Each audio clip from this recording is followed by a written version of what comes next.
You're 30 years old and you just realized you're broke. Not the fun kind of broke where you're 23 eating ramen, ironically, and telling yourself you're finding yourself. The actual kind of broke where your high school friends are buying houses and you're avoiding eye contact with your landlord because rent is 3 days late, again. Now, here's what makes this moment uniquely terrifying. You're old enough to understand compound interest, but young enough to feel like you should still have time. You're scrolling through financial advice that tells you to invest in index funds when you have $43 in your checking account. The math isn't mathing, and every birthday cake feels like a countdown timer you can't pause. But here's what nobody's telling you. The reason you're broke at 30 has almost nothing to do with your daily coffee habit or your Netflix subscription. Those aren't the problem. The problem is that you're playing a game where the rules changed 15 years ago and everyone's still handing you the old instruction manual. Let me show you what I mean with actual numbers, because this is where it gets infuriating. In 1990, the median home price in America was roughly 2.9 times the median household income. By 2010, it climbed to about 3.6 times. Want to guess where we are now in 2026? Try 5.8 times. Your parents bought their first house on a salary that would barely cover your rent today. They entered the job market when a bachelor's degree was a golden ticket today. It's the baseline requirement for an entry-level job paying $58,000. But don't let that number fool you. Adjusted for inflation and housing costs, that $58,000 has roughly the same purchasing power as $28,000 did in 1990. You're making middle-class money that provides a poverty-level lifestyle. The boomers love to talk about pulling yourself up by your bootstraps, but they were wearing $12 boots in an economy where entry-level jobs came with pensions. You're wearing $200 boots you finance because you need them for the 3 interviews you have this week, none of which offer benefits. So when some financial guru tells you that you're broke because you're undisciplined, I need you to understand something. You're not undisciplined. You're playing against a stacked deck while everyone's pretending the game is fair. Your 20s were supposed to be for figuring things out, making mistakes, traveling maybe. Instead, you spent them trying to survive an economy that treats your labor like a commodity and your housing like an investment vehicle. Student loans that were supposed to be your ticket to prosperity became an anchor. The side hustle you started because your job doesn't pay enough became your second job. You're not lazy, you're exhausted. And now you're 30, looking at your bank account, wondering how you're supposed to catch up when it feels like you're running on a treadmill that keeps speeding up. But let's talk about why 30 is actually the perfect age for this wake-up call, because this is where the story shifts. Your 20s were for learning. You learned what jobs you hate, what relationships don't work, and probably that buying a timeshare in Vegas at 2 a.m. is a terrible decision. All valuable information. But your 30s, this is your earning decade. This is where you finally have enough experience to be dangerous and enough time left to let compound interest do its thing. The mistake most people make is treating being broke at 30 like a character flaw when it's actually just a math problem. And here's the thing about math problems. They have solutions. First, we need to kill the advice that's keeping you stuck. You know that whole thing about cutting out lattes and cooking at home to save your way to wealth? Complete nonsense if you're starting from broke. If you're making $45,000 a year and spending $43,000 saving the extra $2,000 isn't going to change your life. It might buy you a slightly less stressful February, but it's not building wealth. When you're broke at 30, you don't have a spending problem. You have an income problem. Every piece of traditional financial advice assumes you have discretionary income to optimize. But if you're living paycheck to paycheck, there's nothing to optimize. You need more money coming in, period. This is the part where the Dave Ramsey disciples start typing angry comments. So let me be clear.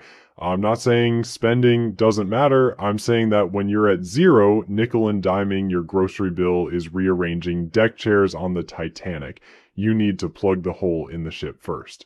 The real strategy, the one that actually works when you're starting from broke, is what I call the gap strategy. Your only job right now is to widen the gap between what you earn and what your ego demands you spend. Notice I didn't say what you spend. I said what your ego demands. Most people get a $5,000 raise and immediately move into a $400 more expensive apartment because that's what successful people do, right? Wrong.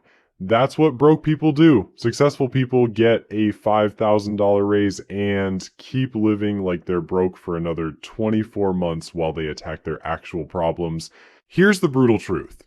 If you're 30 and broke, you need to live like a broke college student for the next 2 years. Not forever, not as a lifestyle, as a tactical sprint. Because in 2026, there are more ways to increase your income than ever before in human history, but only if you're not hemorrhaging every raise into lifestyle inflation.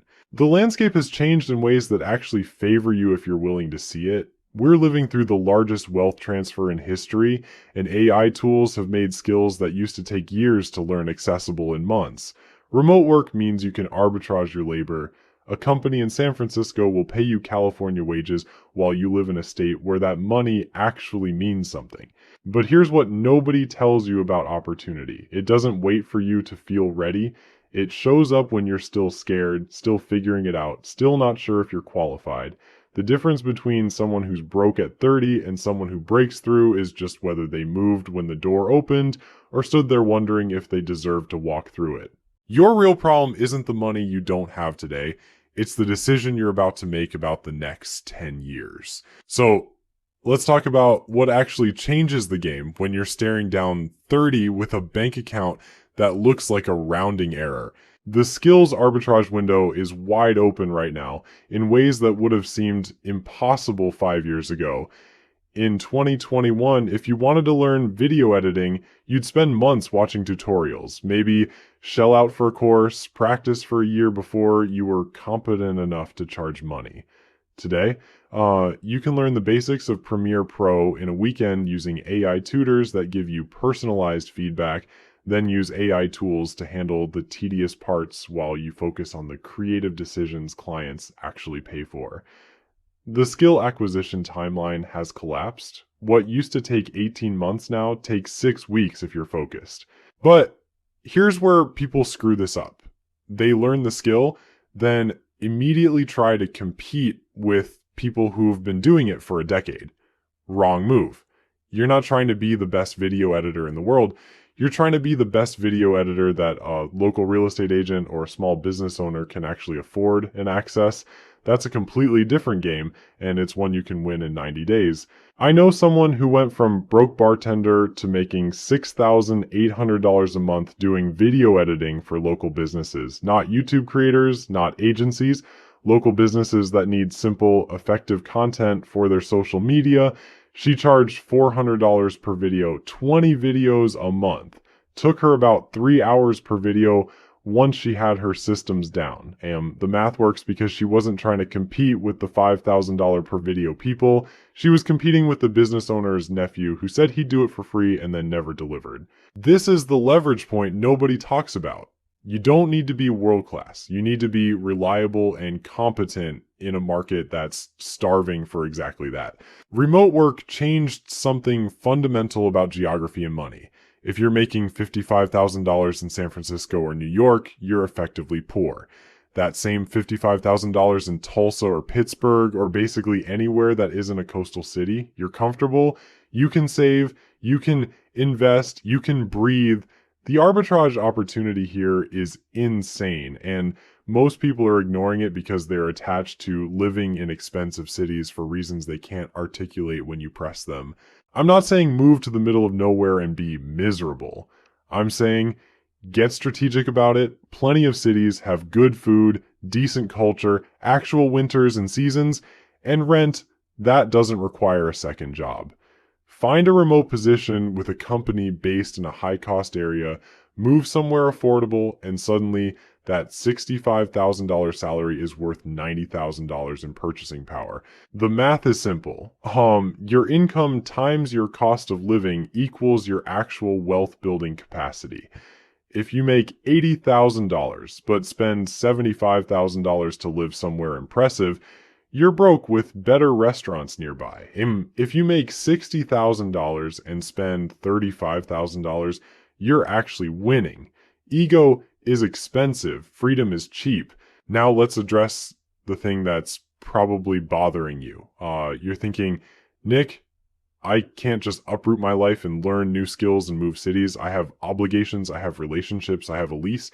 Yeah, you do. And in 10 years, you'll still have obligations and relationships and a lease. The question is whether you'll also have options, or whether you'll still be stuck choosing between paying rent and fixing your car.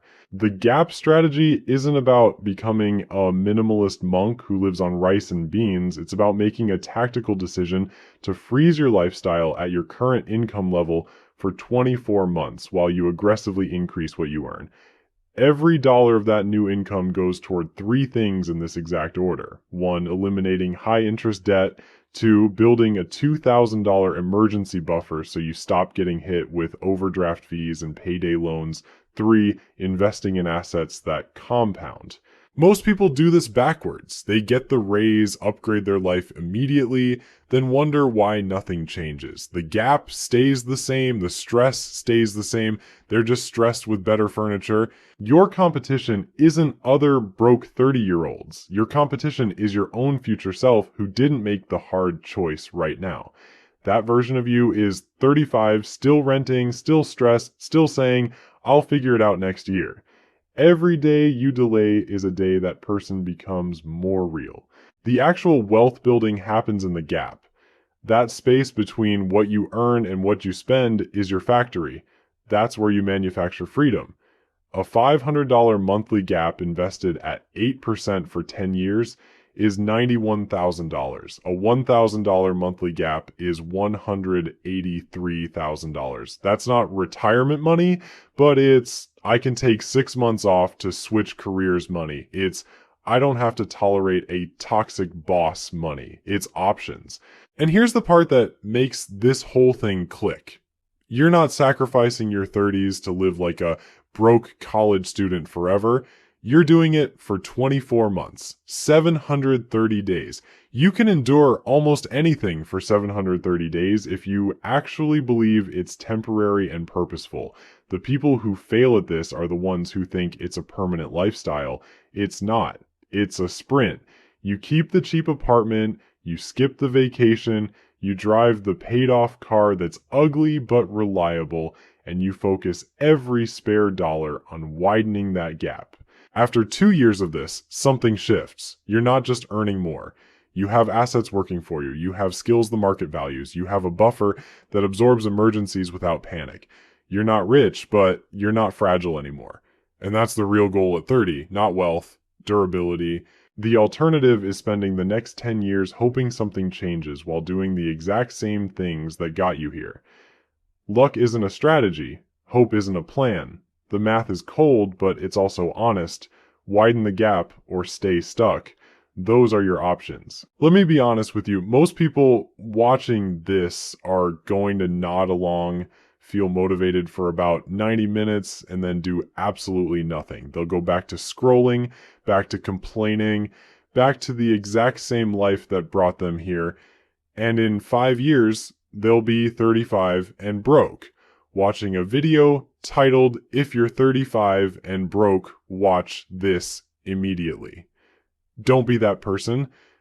The difference between the people who escape this trap and the people who live in it forever isn't intelligence. It's not luck. It's tolerance for short-term discomfort. The people who win at 30 are the ones who accept that the next 2 years are going to be weird. Your friends are going to judge you. Your family is going to ask why you're still driving that car. You're going to feel left out when everyone's posting vacation photos and you're meal prepping chicken and rice for the 4th week in a row. That discomfort is the price of admission. You're paying it now or you're paying it forever. Choose wisely. Let's talk about what actually changes your situation, because I'm tired of the vague motivational garbage. You need 3 specific things to happen in the next 24 months. First, you need to increase your income by at least 30%, not through inflation-adjusted cost of living raises, real income growth. That means you're either getting aggressively better at your current job and demanding recognition, or you're shifting to a higher paying field entirely. Second, you need to keep your fixed expenses frozen at today's level, not reduced, because that's unrealistic for most people, just frozen. Same rent, same car payment if you have one, same phone bill. Third, every dollar of that new income gets funneled into the gap. No exceptions, no rewards, no, I deserve this. You're in crisis mode, act like it. Now here's the uncomfortable truth about income growth that nobody wants to say out loud. Your current employer probably isn't going to give you a 30% raise. They're not. They'll give you 3% and tell you it's generous. You're going to have to make them uncomfortable or leave. The data is clear on this. People who stay at the same company for more than 2 years earn 50% less over their lifetime than people who switch jobs strategically. Loyalty is a scam in 2026. Your company will replace you in 48 hours if they need to. Stop treating them like family. The fastest way to increase income at 30 is to become valuable to the market, not to your boss. That means you're building skills that transfer. You're documenting your wins, you're networking like your life depends on it, because financially it does. And if your industry is dying or capped out, you're learning to code or getting into sales or figuring out AI workflows or doing whatever the market is actually paying for right now. Sentimental attachment to a dead-end career is expensive. Some of you are thinking, but Nick, I have kids, I have a mortgage, I can't just pivot. You're right. You can't pivot as fast as someone without those obligations, but you can still move. Slower is better than static. A 15% income increase over 2 years is still better than zero. The trap is using your obligations as an excuse to do nothing while watching your situation slowly deteriorate. Your kids are going to suffer more if you're financially stressed for the next decade than if you're hustling hard for the next 2 years to fix it. Stop hiding behind responsibility when what you're actually doing is avoiding discomfort. And let's address the psychological block that kills most people at this stage. You're 30. You thought you'd be further along by now. You're embarrassed. You're ashamed. You don't want to admit to yourself or anyone else that you're struggling, so you fake it. You spend money, you don't have to look like you're doing fine. You finance the lifestyle you think a 30-year-old should have. This is the death spiral. Your ego is more expensive than your rent. The people who win are the ones who get comfortable saying, I can't afford that right now, without shame. They're the ones who drive the paid-off car and live in the small apartment and focus on the scoreboard that actually matters, which is net worth, not perception. Nobody's coming to save you. Your parents can't. The government won't. Some imaginary future windfall isn't happening. It's you, the gap, and the next 730 days. That's the whole game. Let me give you the actual math of what happens if you execute this. Let's say you're making $50,000 right now and spending $48,000. You have a $2,000 gap annually. That's not enough to build anything. You're one emergency away from credit card debt. Now, you increase your income to $65,000 over 24 months through a job switch and a side hustle. You keep your spending frozen at $48,000. Your gap is now $17,000 per year. In 2 years, you've banked $34,000. You've paid off your high interest debt. You have a $5,000 emergency fund. You have $29,000 invested. You're not rich, but you're not fragile. You can negotiate. You can take risks. You can breathe. That's the difference between being broke and being okay. It's not millions. It's a buffer and momentum.